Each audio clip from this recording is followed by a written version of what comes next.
నీ చేతిలో డబ్బులు ఉంటేనే బంధాలు, బంధుత్వాలు, స్నేహాలు, ప్రేమలు, మంచితనం అనేవి రావడం జరుగుతుంది మిత్రమా.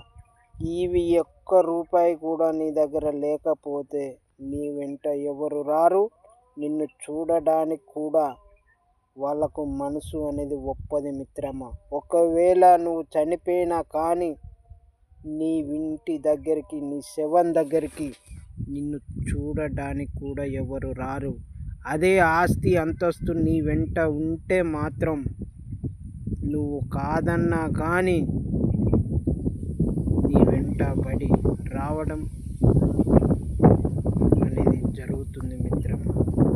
ఇది పైస ఉన్నవాడికి, పైస లేని వాడికి తేడా.